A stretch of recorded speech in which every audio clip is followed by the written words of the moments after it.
Well, sometimes people in programs say, yes, but you don't understand my boss. This is the trouble I've got.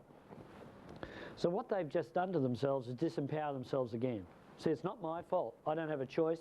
I don't have a choice because they're my boss. I didn't have a choice in the matter. They're my boss. So you can hear the disempowerment again. So very quickly I'll say to them, but they're not here. The boss isn't here. You're here. So we're not talking about the boss's disempowerment. We're talking about yours. So what are some of the things you could do to get your empowerment back? When you went to school and you were about 8 years old and somebody came from outside school to talk to you, you know, like a bit of a difference, you know, so the policeman or someone, you know, it wasn't a mortgage manager, but, you know, someone like that. So anyway, so these kids are all sitting there, you know, and they're all sitting up straight and looking like this. And so this little boy was there and I said, yes, and he answered the question. Was his answer correct? Doesn't matter. Why doesn't it matter? That's not important. Why? Because he tried and it's his answer. Is he special? Is he important? Yes. So anyway, he put up his answer to the question. All the other kids laughed at him. How does he feel now? Embarrassed? Stupid? Just, yeah, it goes down. Yeah, what else? What are some of the things he's saying to himself? It's the last bloody time I do that. And his head goes down, you know, like that, and he's lost all his spirit. His life is gone. Someone's just gone, bang, gotcha. So he says, last time I'm going to do that. And then he goes to a meeting when he's 38. A planning meeting, or some sort of meeting. And they're looking for ideas to move the company on. Come on, we've got to get this company moving. Come on, what are we going to do? What are we going to do? And he says, this is bullshit. I'm not answering your bloody questions. Because once upon a time, somebody laughed at me. Ever been to one of those things where you go to a presentation and they've got 84 slides, you know, overheads? Where are you after the 4th overhead? Asleep or you're dead. You walk around in deadness. You know, it's like ever met the Walking Dead at work? You see them walk into work in the morning. See them walk out in the afternoon. Because when they were 8 years old, someone asked them a question and everyone laughed at them. The life and spirit is gone. It's disappeared. So, you know, when you're in this presentation with these 84 overheads and you're dead or asleep or something else, what did you say to the person who was doing it?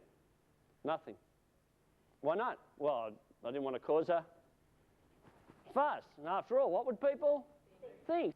You know, sometimes you get people in, not your organisations, but some organisations, and they actually say, you know, how do you do it? You say, well, you've got to do at least 60 hours a week. And they have this badge of honour. This is their badge. Oh, I do my 60 hours for the organisation. You ever met anybody like that? You know them well? I mean, after all, I mean, someone's got to do it. I mean, the place will fall apart. So they do this, you know, there's a bloke in Sydney the other day, and I said, tell me what your biggest problem is. He said, there's not enough hours in the day. I said, I got some bad news, not making any more. So I said, well, what is it? He said, oh, well, I do my 60 hours. I get in at 7, I go home at 7. I said, how many people you got working for you? He said, 7,000. I said, you've got 7,000 people working for you, and you're here, turn out the lights. Well, you know, I'm the boss. I'm the leader. So you actually teach the kids at home the same thing. You can't have kids, you know, being empowered, can you? I mean, the place would run amok. You can't have your people being empowered. A guy in a program said, no, no, no, no, I don't want my people empowered yet. I said, when do you want them empowered? He said, the 1st of October. I said, oh, 1st of October, fair enough. I said, how are you going to do that? He said, I'll send them an email. Amazing invention, email, isn't it? Amazing. You know, I meet people and they sit on the next desk and they send each other emails. Fascinating world. So, can you empower people through an email? No, you can't. It's like putting in a newsletter. I walked into a senior group in Sydney the other day, picked up the in-house newsletter on the way in, on the way up the lift. I'm reading this thing. And I walked in, the first thing I said to all these suits was, you don't need me, everyone's empowered. I just read it in the newsletter. What happened to the last bloke who was empowered? Oh, we shot him.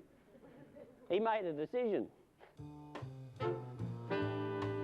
Sent him to see me for a while. I said, well, tell me about your people management skills. He said, I've got excellent people management skills. I've got an MBA. I said, oh, fair enough. I said, well, I'll be one of your people. We'll just do a little thing here, and you be you, and I'll be me, and yeah, anyway. I said, is that okay? He said, yep. I said, okay. my partner's died and I feel really, really upset and I don't really know what to do. He said to me, well, these things happen in life and you've got to just get over it and move on.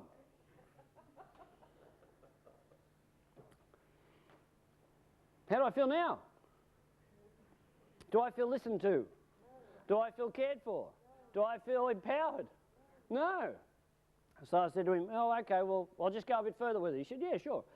I said, well, yeah, I know I've got to move on, but I'm really feeling very black and I'm in this dark space and I'm just stuffed and I don't know what to do and I'm just, you know, really debilitated. He said, oh, we've got people in ER can help you with that. I'll give you their number. You see? We'll pass it on to ER. That's ER's job. That's like one of your kids coming home 10 years old from school and saying their best friend was run over by a bus this morning and you saying, I'll ring up Uncle Bill and he can come in and talk to you about it. It's exactly the same thing. That person's looking for you for leadership, care and attention and everything else. You send them off to ER.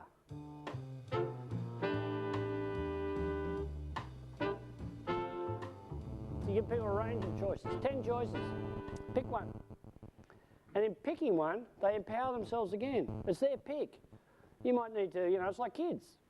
It doesn't matter whether kids at home or kids at work. If they're not used to this stuff, you've got to lead them by the hand gently through it. But you can't lead them by the hand gently through it if you're displaying frustration, annoyance and anger at the fact that they're not moving. They will just stand still. You won't move. It's like putting a rabbit under a spotlight. They'll just stand there and they will not move. As soon as they pick up from you the vibes that you're annoyed at them or frustrated or anything else. If you don't create a safe environment, they won't move. People need to feel safe. It's okay. You know, change is always there. And, you know, people go in this, oh, they're doing another reorg on us. Well, of course they're doing another reorg on you, but do another one next week. But if you don't take them by the hand, and, you know, it's like taking a child along a dark corridor. There's nothing there in the dark that wasn't there in the light. And as soon as you can explain that to them and it's safe and all the rest of it, they're okay. But if you have a child, you say to a child, go and take the garbage out, and it's night time, and the child says, oh, I don't want to. Why not? Oh, it's dark, and I'm scared. Oh, don't be bloody stupid. There's nothing out there. Just go and take it out. They're gone. Why don't you take the child by the hand and say, come with me, and I'll show you what's out there. As a matter of fact, when I was your age, I was scared of the dark too. It's empathy. Well, it's true. You were. So why not say it? The best way to move kids on, doesn't matter home or at work, is tell them stories about how you felt at that stage. Whatever stage they're in, relate to the stage they're in. I was talking to a guy in a company in Melbourne and I said, so what are you doing? He said, oh, we're going to put in a reward and recognition system. That'll fix a lot of our personnel problems. I said, well, why? He said, well, reward, we give them more money for their performance because everyone wants more money. I said, uh-huh. I said, what about recognition? He said, oh, yes, we're going to put in a formal process for recognition. We will recognise people formally. I said, oh, that's interesting. So anyway, about half an hour later, he was telling me about something he was doing with somebody else. I said, that's really good. Congratulations. That person's very fortunate to have you as a mentor.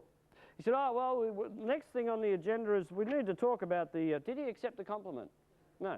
So I waited until he finished. I said, well, I know you should move on, but I just wanted to say that someone like you should be really, cared for in the organisation because you're caring for a lot of people. Well, the system at the moment is has he accepted the compliment?